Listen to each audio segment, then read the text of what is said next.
F you, Nvidia. How does a company fall so far? And how does a company lose sight of its audience? We've never seen something like that before. I promise I'll talk about AI. So this was their recent conference over at Computex, a big trade show. And in this specific presentation, he talked about gaming for about, I don't know, 2 minutes or so. And maybe about a minute of it was actually about the new graphics card coming out. Like the dislike ratio on this video, they're bad. And also at their CES presentation, which is specifically the Consumer Electronics Show in 2025 here. So this wasn't even that long ago. They disabled dislikes or likes from people. You can't even comment on these type of videos. So like obviously Nvidia knows that a lot of people aren't going to respond very well to their stuff. Like, oh, these are just people disliking the videos from Nvidia. Like people just don't like the marketing. What are reviewers saying? What are YouTubers saying? That kind of stuff. Huh. So that doesn't look that positive. That doesn't look positive. That doesn't look positive. Well, that's kind of negative. Daniel Owen's also posting stuff. These are kind of negative. Jay posted stuff. I don't know, but Nvidia sank to a new low. Nvidia, why are you the way that you are? If you thought Nvidia couldn't get any more scummy, guess again. Nvidia tried to stop us from talking about this graphics card, and now he understands why. The 5080 is actually an RTX 5070, so that doesn't really look great either. 5070 Ti, oh man. Hardware unbox kind of going in. 5060 Ti, 8GB, instantly obsolete. Nvidia screws gamers, 8GB dead and buried. Nvidia bribes reviewers, the 5060. Wow. Nvidia confused of manipulating gamers nexus, our thoughts. 5060 review, Nvidia didn't want you to see this. Nvidia damaging PC gaming. Has Nvidia blacklisted us again? Nvidia didn't want to make the RTX 5070 Ti. 5070 equals 4090? Yeah, Gamers Nexus goes in. Even from Paul's hardware here, he's also going in on Nvidia. This doesn't really look that good. It doesn't look like a lot of people are really liking Nvidia at the moment, which hasn't always been the case. This has been a slow decline for Nvidia. Like their brand reputation as a gaming company has changed quite a bit. Because as you guys know, Nvidia was pretty much, I'm not sure if they were exactly the inventor of the GPU, but they're pretty damn close to the inventor, the original GPU. Back in like the 90s, that's when GPUs started to come around. These render graphics on your computer, which means it's pretty much core to any gaming experience you could ever have. How has Nvidia ended up in this situation where basically like any presentation they do, people are very, very unhappy, and you can't see it here, but there actually was a live chat. I remember watching this live. People were so negative about this, but now they've hidden the chat replay for their new type of presentations. But where has this decline began? Has this always been a root thing for Nvidia? Well, just to let you know, I'm like relatively young. I'm 23. I'm talking about it from my perspective. So you might be able to see some different perspectives. You might have some more. So leave them in the comments below if you can see some more points as things have led to this. But one of the big things that I remember back in like 2017 when the GTX 1080 Ti came out, obviously legendary graphics card, awesome graphics card that everybody has really, really enjoyed that card. This was the announcement of it. This is freaking 8 years ago. You can see young Luke from Linus Tech Tips, like he looks so much younger here. This was an interesting event because nowadays Luke has actually gone back into that situation and talked about how the GTX 1080 Ti was actually a pretty manipulative launch. But if I remember correctly, they didn't tell us stuff like the price and a few other like really key things that if you published an announcement video, you would really expect to have. Which does seem a little scummy, but not really that weird as of yet. But things do start to get a little bit worse because quickly after that whole event, it's weird seeing all these people so much younger now. But here's Tim from Hardware Unbox, March 2018, not that long after. It is the Nvidia Geforce Partner Program. Could be bad news for us all. So basically what the Geforce Partner Program was, because it did get destroyed, Nvidia like completely canceled it because it was so anti-consumer and they're actually getting antitrust issues with it. Basically what this did was partner with companies, some for example like Asus, MSI, and Gigabyte, some other companies out there. Wikipedia says at least the program was regarded as an anti-consumer practice due to the fact that partnering companies were required to remove their gaming brand from all Nvidia graphics cards. They had to take off the gaming branding. They couldn't even brand a graphics card for gaming, even though it renders goddamn graphics. It makes no sense whatsoever. So this was obviously pretty anti-competitive. Partners are allowed to work with other companies, not just Nvidia. So everybody pretty much saw this as a pretty negative thing, just like how Tim was talking about here way back in 2018. Now this has taken new forms I think this is still somewhat a thing, maybe just not as aggressively in your face, but the Nvidia partner network now exists. Like say down here, like cloud partners, data center providers, distributors, a bunch of other companies that they partner with probably push their brand a little bit. We know that a lot of companies are scared of Nvidia because even though they partner with them, Nvidia holds a lot of the power. Putting pressure on your partners, maintain pricing in the channel or whatever, it's part of the broader Nvidia behavior that puts their partners in a position of constant fear. So this doesn't look great, but the Geforce Partner Program, at least it was a W because it did end up getting canceled in May 2018 because of how bad it actually was. But you can kind of see where Nvidia is starting to lean. They're trying to leverage their power to control the market and try to form a monopoly or something like that. Then we move to a new thing, and this is Nvidia RTX. I know you guys probably remember back in 2018 when they changed GTX to RTX because they're pushing ray tracing. Now, this was back when presentations were still pretty good for Nvidia. Like most of this presentation was talking about gaming and rendering ray tracing using DLSS upscaling. And as you can see, the like ratio is still pretty good on this. This was introducing ray tracing in DLSS, which does lead to a lot of problem as we see in the future. The first thing is how hard they were pushing ray tracing. Not that ray tracing is a bad thing. I think ray tracing is actually pretty cool. Literally in the game, it casts rays to basically try to simulate light, like real life light inside of a video game. So you can see like reflections and stuff from around corners or anything perspective correct. It's gonna get realistic bounce lighting. So like if you had like a red wall or something, this would be real lighting like that inside of a game. This is where ray tracing or real-time ray tracing in games started to come around. I remember back when this happened, this was the video that I remember like really stuck out to me. Jay's 2 cents covered Battlefield 5 with RTX on.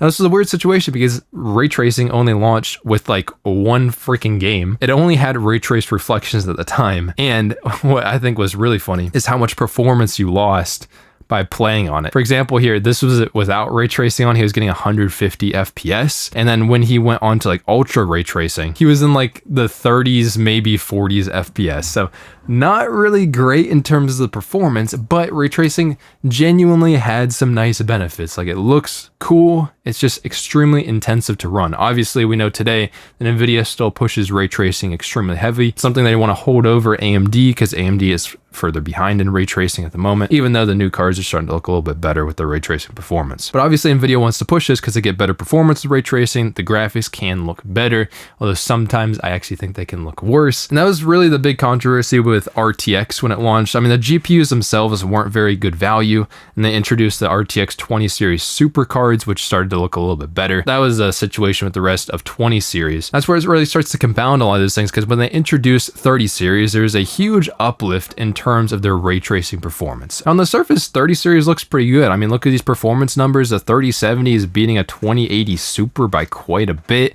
3080 is completely gapping the 2080 Super, and these aren't using any like weird performance hacks like, DLSS or frame generation like we kind of see today. Some manipulative things did start to take place because right off the bat, Nvidia did market this GPU to be able to game at 8K. 8K gaming on a 3090, which was kind of cool, I guess.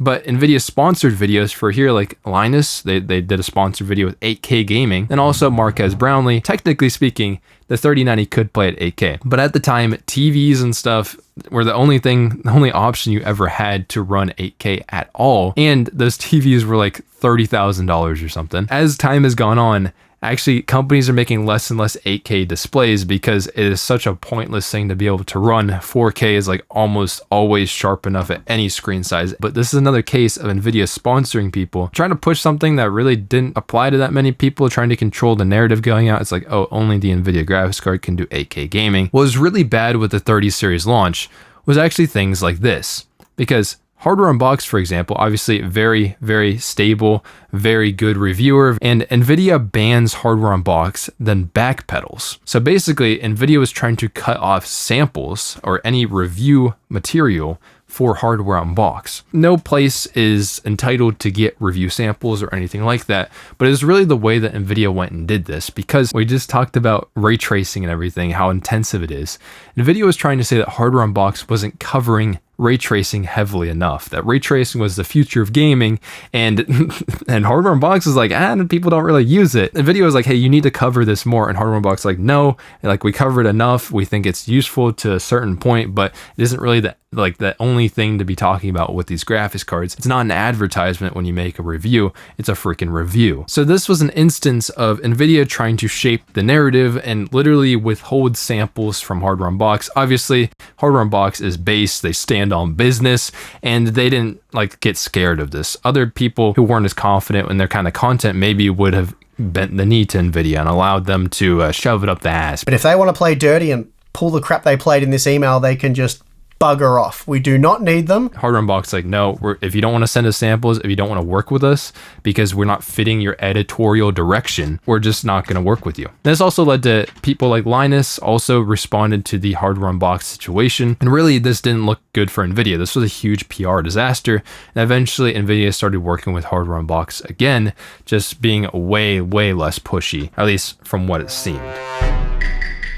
Try changing editorial direction with us, of all of the outlets, made us talk to other media outlets to learn about their experience of it. And we'll have some of that later in the week as well. But 30 series was a good generation of graphics cards, but I'm going to show you something that probably is going to bring nightmares to you. It's going to be PTSD when you see this image. Do you see that shit? Mining. Wait, let me scare you again. Boom. Ready for it? Boom! Another one. Crypto mining was a curse of the 30 series graphics card generation. Also a curse for AMD's graphics cards at the time as well. Crypto miners are probably to blame for the graphics chip shortage, because at the time there was a huge boom in crypto, which I don't know who really actually uses crypto, to be honest. They wanted to take the opportunity to cash in. That also was at a time when everybody is home for COVID. People actually wanted computers, so there's already a high demand for computer parts like graphics cards and that kind of stuff. And then crypto miners took this to a whole new level. So here is the price of Ethereum, which is a crypto coin. Who gives a shit? And then that shoots up to the moon. And as you can see, right along with it, GPU prices are also shooting to the moon. This is comparing the MSRPs of some of these graphics cards. So here's the Nvidia ones, 127, 149%, 171%. As we see over time, eventually there was a peak where Nvidia graphics cards were 304% of the MSRP. The only reason why this kind of worked out is because people had stimulus checks and they were just kind of spending some money on this kind of stuff, but this started to build some kind of resentment for it. And this has led to PTSD even to this day, where a bunch of people are still checking graphics cards at launch and everything to see how their pricing changes over time, because we don't want to be in the same situation. And this has even created a culture, because these crypto mining shortages were honestly, I think, the first time that graphics cards were legitimately scalped and resold to people at a much higher price. Today, we still see a lot of scalping going on with graphics cards. I remember when the 50 series launched, you couldn't get like a 5090 or anything like that, and people were already trying to sell them at like 2 times, 3 times, 4 times the MSRP. There's even been anti-scalping movements where some people will go on there and they'll actually try to scalp out bots. So a bot will try to buy a graphics card on the market, selling that bot a piece of paper and labeling it a 5090 or something like that, so that people would get fooled, or the bots would get fooled into buying it and get a piece of paper and be completely scammed and then not allow them to return it. It's actually caused trauma in the PC gaming community that there's now an anti-scalping movement. You could say that Nvidia, AMD, specifically talking about Nvidia here, but they're not really liable for what has happened here, because people just wanted graphics cards and they literally couldn't make enough because the capacity, the manufacturing capacity was actually limited at the time because of COVID. But then Nvidia also did some things that seem pretty scummy in order to, what I think, to leverage the situation to make as much money as possible, while at the same time trying to virtue signal that they're on gamers' sides. For example here, Nvidia made the RTX 3080 Ti. This was a graphics card that was stupid. Like, the original 3080 was a $700 graphics card, and the 3080 Ti was a like $1,200 graphics card. It really was only a little bit faster than a normal 3080. And it was clearly Nvidia trying to jack up the price to take advantage of people buying these graphics cards at much higher prices and getting scalped models as well. And then Nvidia also, actually a little bit before the 3080 Ti did launch, they announced these LHR graphics card. It stands for low hash rate graphics cards, which are basically ones that were made in the factory to not be able to take advantage of crypto mining, or they're very bad at mining. This seemed like something that would be very pro-consumer, that Nvidia was looking at this and wanted to basically get graphics cards in the hands of gamers instead of in the hands of crypto miners. But at the same time though, a lot of people found many ways to bypass the low hash rate limitation and just get these graphics cards anyway. So this kind of just came off as this PR thing where Nvidia is trying to virtue signal that they're trying to get graphics cards to gamers. At least that's what it felt like. Now, I'm sure some people did buy these cards and appreciated they existed, but I don't think this was as effective as Nvidia maybe would have tried to make it out to be. This did obviously affect Nvidia. Their stock price went up a lot in this time. We're going to ignore the right side here because AI kind of went crazy and now Nvidia is worth trillions of dollars. But if we look just back at the beginning of 2020, when this crypto mining shortage started, to this point here in like 2022, they doubled in value from this time. They were very, very profitable off of this whole crypto shortage. So it's hard to deny they weren't trying to take advantage of the situation. And you can't really blame them as a company when they have to make as much profit as possible. It is their fiduciary responsibility as a publicly traded company. At the same time, this doesn't really give us that much trust that they're really looking out for gamers. Then that leads us to, I'm gonna take a drink of my tea, RTX 40 series. I better say 50 series. 50 series, it's given me trauma too because it's been so rough. Here's this comical picture of Jensen holding the 4090. It doesn't even look like you can hold this thing up because it's like 2 kilos, I'm pretty sure. I think it's pretty heavy. This is especially following the 30 series where everything was so overpriced and shortaged and really hard to buy anything if you even wanted to.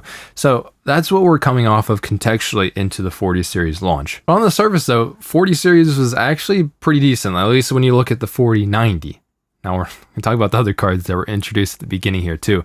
But the 4090 looked pretty good, stacked up really well against the 3090, actually huge improvement, like 60% faster on average. But then if you actually go to Nvidia's website here, or even during the Nvidia presentation, if you scroll all the way down where they actually introduce the graphics cards, here's the 4090, here is the 4080. And now it's the 4080 16 gigabyte starting at $1,200, and then the 12 gigabyte model of the 4080 starting at $900. And that card was instantly sought out to be pretty mediocre, because when you break down the specs of the 4080 12 gigabyte, it literally looked like a 60 class card, but being charged $900. Nvidia unlaunched the 12 gigabyte 4080. Like, this card didn't even come out. It didn't end up existing in that name that it's currently placed at. But it's not that it didn't come out. The 4070 Ti actually became the 4080 12 gigabyte, and it came out about a month later than it was originally supposed to. The 4070 Ti was not really liked at all. Now with the launch of 40 series, some other stuff really did break out. EVGA, for example, a long-term, very loyal partner for Nvidia, ended up leaving them and just didn't, they never wanted to make graphics cards ever again. And this isn't a surprise because Nvidia is very, very pushy with their partners. Undue pressure on their board partners to meet MSRP targets, not sustainable for their business. They put extremely restrictive guidelines in place for their board partners in terms of the types of products they could build in order to differentiate their own brand. So EVGA was just one that ended up pulling out, but this isn't anything special for many other partners. They feel this pressure too. See, Nvidia has their grubby mitts clamped down, trying to control all their partners, saying what they can't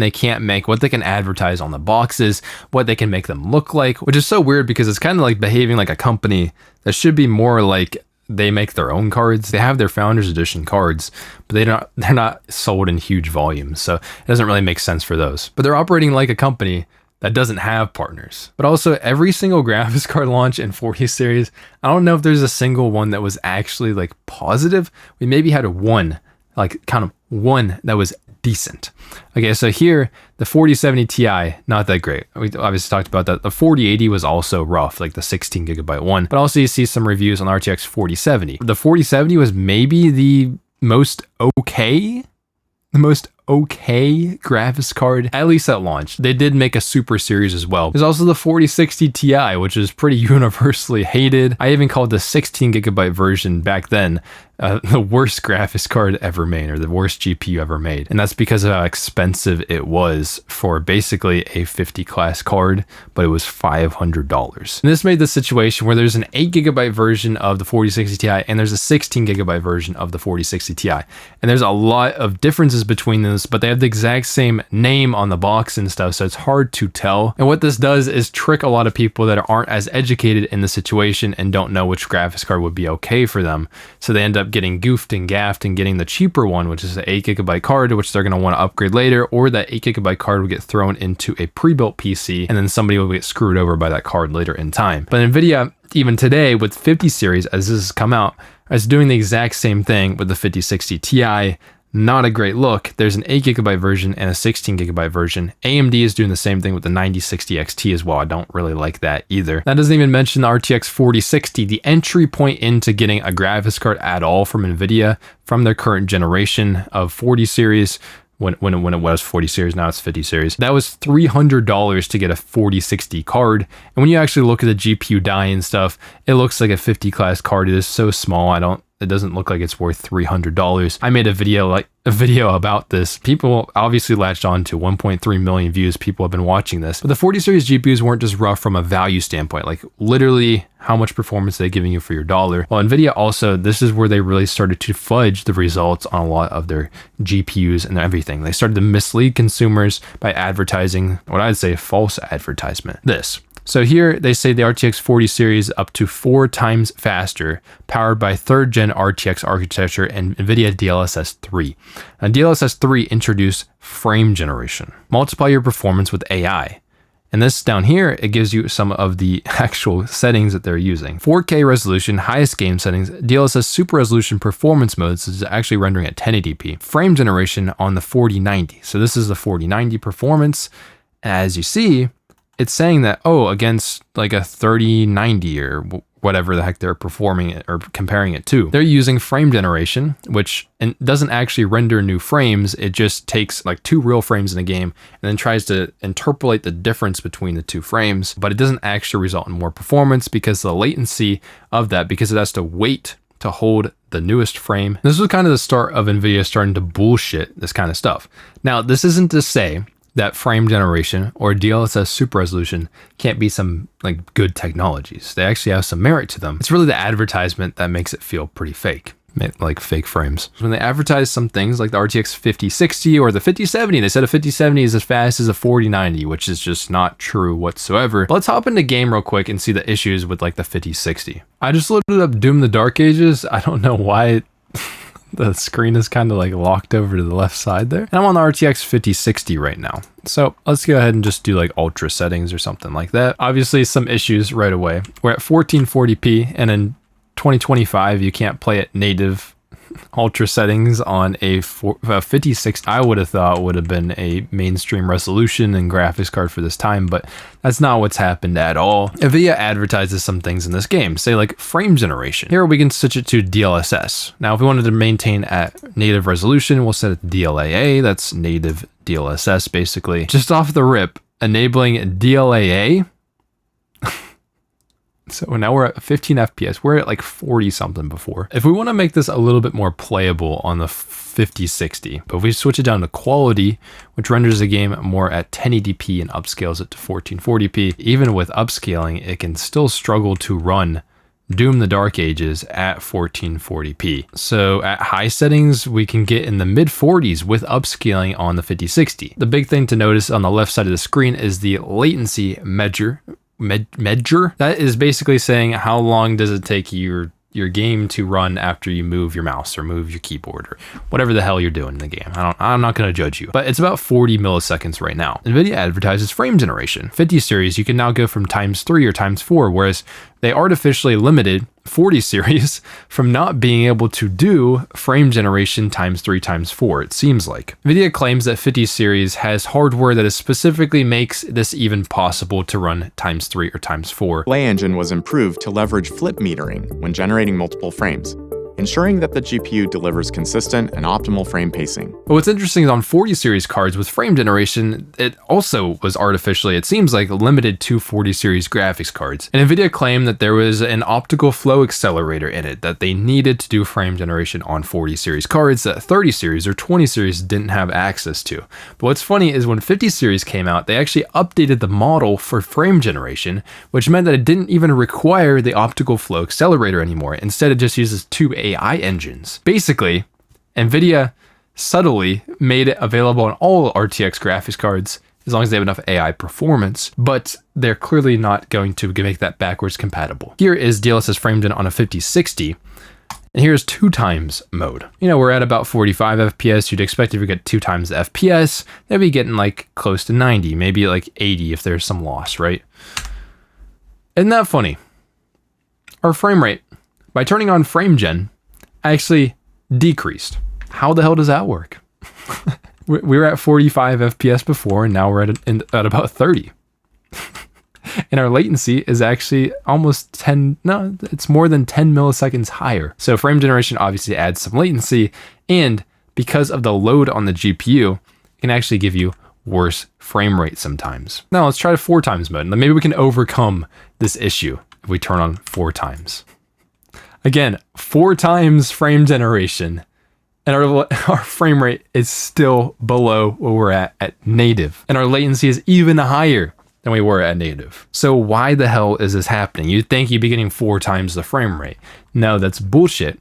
Because a lot of the situations that can happen on these lower tier Nvidia graphics cards is they're so limited on VRAM. For example, the 5060 only has 8 gigabytes of VRAM, and all of these new Nvidia features, frame generation, ray tracing, they require more VRAM on the GPU. So even though you might be buying it for the advertising of getting a 4x the frame rate or anything like that, you might not have enough VRAM to take advantage of it. You might not be able to take advantage of the ray tracing features that Nvidia advertises so much on their graphics cards. Very scummy situation, and there's very little opportunity where you can actually make this work. And even because this is using the frame generation and it's using the upscaling, which both utilize the AI tensor cores on the GPU, sometimes the AI performance of like a 5060, if it doesn't have enough AI performance, it also can't keep up with all these engines trying to run all these AI models on them and trying to, make all those features that Nvidia talks about so much on their GPUs. Now we can try to make this work. If we go ahead and take this down to performance upscaling, let's see if now with such a low resolution of being 720p upscaled to 1440p, can we make this work? And it seems like frame generation is kicking in. Now we're getting over 100 FPS. But our latency though, not that great. And when I move my mouse, it does not feel very responsive. But it doesn't look terrible. And I can maybe get used to playing it on this. This is the type of things that you'll run into with multi-frame generation. So really, it's an interesting situation where Nvidia is limiting these features to really only be effective on their higher tier graphics cards, which I would say like a 5070 Ti. So the gaming innovation, it's not like it's not there. I think Nvidia's Geforce team is actually doing quite a bit of cool things, like with their cooler models, those look freaking sick. I think even frame generation, upscaling, and ray tracing can be really cool technologies, but they're not being advertised or marketed in a way that matters, because it seems like Nvidia knows these graphics cards aren't that strong, so they're going to advertise something that makes headlines. The next moment in AI is here. And this shift, I think, really started with 40 series, or even 50 series, I guess. This is my live stream where I streamed the announcement of the actual 50 series event. And as you see, we watched the whole presentation and we saw 200 AI counters, or over 200, I'm pretty sure, AI counters of how many times they said AI during the presentation. Maybe we should start a gaming counter too, because if he says gaming, maybe we'll get about 3 in the entire presentation. That might be a record. Nvidia's in a situation where it doesn't seem like they even care about gaming. There's been so much shit going on, but one of the biggest things is the pricing and availability of 50 series cards. And this might be because Nvidia is allocating a lot of the things that they have to sell actually towards AI and not towards gamers. So we see things like this, which I think Linus had some issues with this, because the 5090 Gold PC, it's a freaking gold graphics card, is $800. We're seeing the price $800. That'd be amazing. $8,000. Add a zero to that for a consumer graphics card. The prices are getting out of hand. Like this is a boutique product, but at the same time, this doesn't lead to the entire market getting any better because of it. And we see a lot of these prices extend into the actual market itself.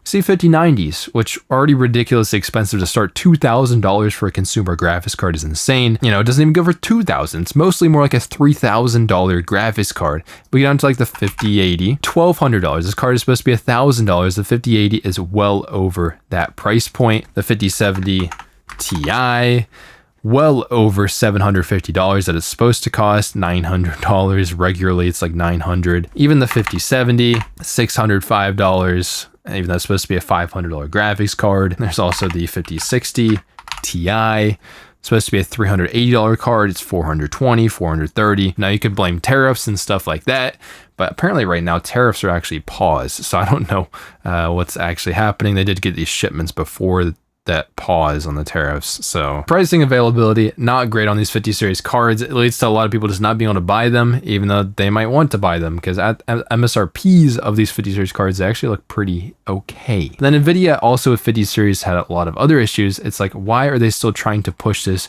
12 volt high power connector? There's also other issues like with the missing ROPs. Nvidia GPUs with this generation, there's been less quality control. Nvidia is focusing on them less, and that means that some of the GPUs were actually defective from the factory and they were missing some of the ROPs. Then also Nvidia quietly with the 50 series just said, hey, we're going to cancel out PhysX support. They still use PhysX today, and Nvidia now uses it in their Omniverse technology and that kind of stuff. Now on 50 series cards, it does not work, the 32-bit version of it. So it seems like every single launch with Nvidia, there's either some kind of narrative they're trying to push, there's issues with the launch itself, like that's just not available, it's too expensive, they're clearly trying to take advantage of and trying to profit on a situation, or they're trying to manipulate reviewers and just pushing a certain narrative, and reviewers are trying to work in the best interest of the people, the consumer. Like that's what try to fucking do. Try to make educational, good, informative content for people. And Nvidia, honestly, over time, just been snowballing into this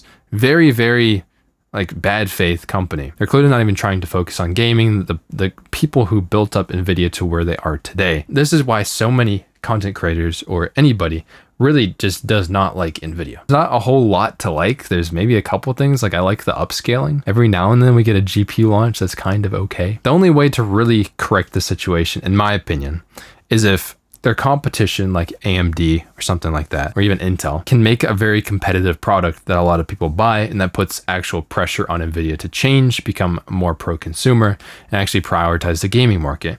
If they are still like worried about trying to maintain dominance in this field. I just wanted to talk about this, the Nvidia situation, like how have they ended up where they are, and why is like everything surrounding them seems so freaking negative today. Every time if you buy a product from Nvidia, even if you feel like you're forced to buy it, it might be very expensive. You're actually feeding into their model, their business model. That's exactly what they want you to do. They want you to feel that pressure to like, oh, I have to get it because I don't really have another choice. You're doing exactly what Nvidia wants.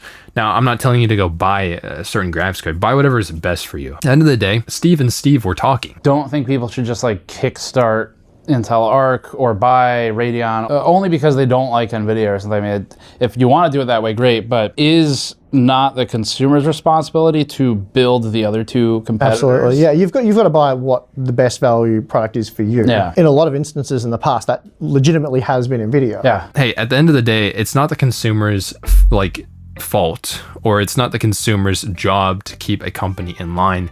It should be competition that keeps companies in line, because consumers just consume. We buy products, we buy the best products for us, and companies should be trying to compete to earn that best spot. Don't go out there and say like vote with your wallet. It has to be AMD makes such a good product that people would genuinely go out and want to buy that one instead. So let me know your thoughts in the comments below, and you're probably gonna argue. I'm probably gonna get a little hate for saying that, but let me know what you think. I'm gonna see you guys in the next video, probably also about Nvidia. I think I'm gonna do one on the 5060.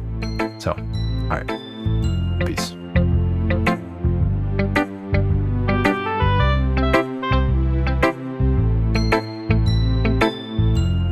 Thanks, Steve. Thanks, There Steve. you go. We